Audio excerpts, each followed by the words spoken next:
Hi hello வணக்கம் எல்லாம் எப்படி இருக்கீங்க? ஹோப்ஃபுல்லி எல்லாம் ஹாப்பியாக ஜாலியாக இருப்பீங்க நம்புகிறேன். ஸோ இன்றைக்கி வீடியோவில் நம்ம என்ன பார்க்க போகிறோம் அப்படின்னா, லாஸ்ட் வீடியோ வரைக்கும் என்னோடய பிஸ்னஸ் லிஸ்ட் 10 பிஸ்னஸ் லிஸ்ட்டை வந்து நம்ம பார்த்தோம். இந்த 10 பிஸ்னஸையும் நான் எப்படி வந்து மேனேஜ் பண்ணுறேன் அப்படிங்கிறத பற்றி நம்ம பார்க்க போகிறோம். ஸோ இதில் நான் ஃபாலோ பண்ணது 4 ஸ்டெப்ஸ். ஸோ ஸ்டெப் 1 வந்து பார்த்திங்க அப்படின்னா, ஸ்கெட்யூலிங் டைம் டு ஈச் கோல். ஒரு நாள் இருக்குது அப்படின்னா அந்த நாளில் வந்து எந்த டைமில் எந்த டாஸ்க் பண்ணணும் அப்படிங்கிறத வந்து நான் டிசைட் பண்ணிவிடுவேன் ஃபர்ஸ்ட். செகண்ட் வந்து எந்த கோல்ஸ் வந்து அந்த பர்டிகுலர் டேயில் வந்து நான் ஃபினிஷ் பண்ணணும் அப்படிங்கிறத வந்து நான் நோட் டவுன் பண்ணிக்குவேன் பாயிண்ட் பை பாயிண்ட்டாக.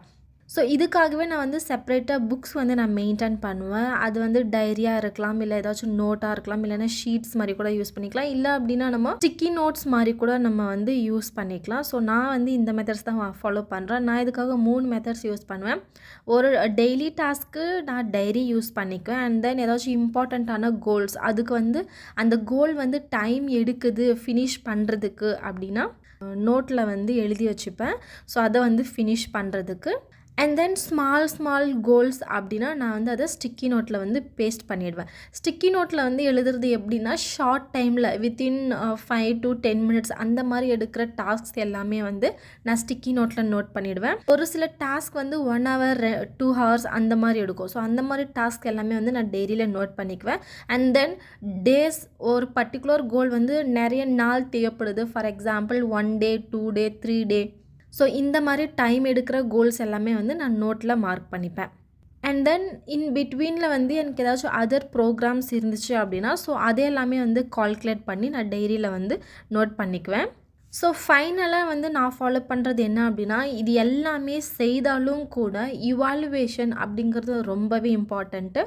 ஸோ அந்த இவாலுவேஷன் வந்து நீங்கள் பண்ணல அப்படின்னா, நீங்கள் என்னென்ன வேலையெல்லாம் செஞ்சீங்க, என்னென்ன கோலை அட்டைன் பண்ணுறதுக்காக எவ்வளோ டைம் ஸ்பெண்ட் பண்ணீங்க, ஸோ இதெல்லாமே வந்து நோட் டவுன் பண்ணல அப்படின்னா, நீங்கள் இவாலுவேட் பண்ணல அப்படின்னா நம்ம செஞ்ச டாஸ்க்ஸுக்கு வந்து எந்த ஒரு வேல்யூமே இருக்காது.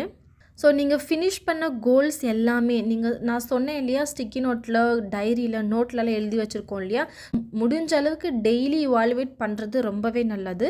அப்படி முடியல அப்படின்னா வீக்லி ஒன்ஸோ இல்லைனா மந்த்லி ஒன்ஸோ நீங்கள் கோல்ஸை வந்து கண்டிப்பாக வந்து இவால்வேட் பண்ணணும். அப்போ தான் வந்து உங்களோட ப்ராக்ரஸில் வந்து இம்ப்ரூவ்மெண்ட் இருக்கா இல்லையா அப்படிங்கிறது வந்து தெரியும்.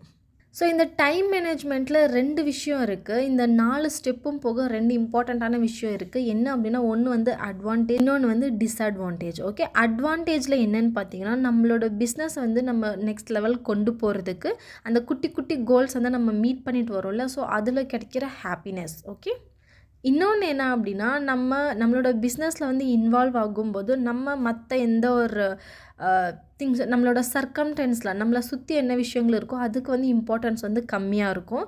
ஸோ நம்மளால் இந்த கோல்ஸில் வந்து நம்ம ஃபோக்கஸ் பண்ணிகிட்டே இருக்கும்போது நம்மளோட பர்சனல் ஹெல்த் கேர் இதெல்லாமே வந்து ஃபோக்கஸிங் வந்து கம்மியாக இருக்கும். ஸோ அதுக்கேற்ற மாதிரி எல்லாமே வந்து நீங்கள் பேலன்ஸ்டாக போகணும் அப்படின்னா கண்டிப்பாக நீங்கள் வந்து பாயிண்ட்ஸை நோட் டவுன் பண்ணி பண்ணுறது பெட்டர். ஏன்னா வந்து அதுக்குமே வந்து ஈக்குவலான இம்பார்ட்டன்ஸ் நம்ம கொடுக்கணும்.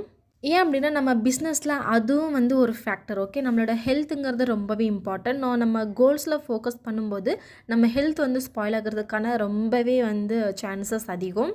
ஏன் அப்படின்னா நம்ம வந்து டைமுக்கு சாப்பிட்றதில்ல, ஓகே இந்த கோலை நம்ம வந்து அட்டைன் பண்ணணும், அதுக்காக இந்த டைமை கொடுக்கணும் அப்படின்ற ஒரு மென்டாலிட்டி மட்டும்தான் இருக்குமே தவிர அதை நம்ம ஹெல்த்தில் வந்து அதே டைமை கொடுக்கணுங்கிற ஒரு ஃபோக்கஸ் வந்து இருக்காது. ஸோ தட் நீங்கள் ஹெல்த்தையும் வந்து பார்த்துக்கணும் சேம் டைம்.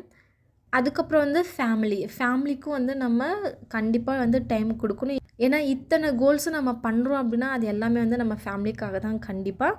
ஸோ தட் அவங்களுக்கும் வந்து ஈக்குவலான இம்பார்ட்டன்ஸ் கொடுக்கணும் அப்படின்னு ஃபிக்ஸ் பண்ணிக்கோங்க. ஓகே, ஹோப்ஃபுல்லி இந்த வீடியோ உங்களுக்கு பிடிச்சிருக்குன்னு நம்புகிறேன். பிடிச்சிருந்தால் லைக் பண்ணுங்கள், ஷேர் பண்ணுங்கள், கமெண்ட் பண்ணுங்கள். மறக்காமல் உங்கள் ஃப்ரெண்ட்ஸோடு ஷேர் பண்ணிக்கோங்க. தேங்க்யூ.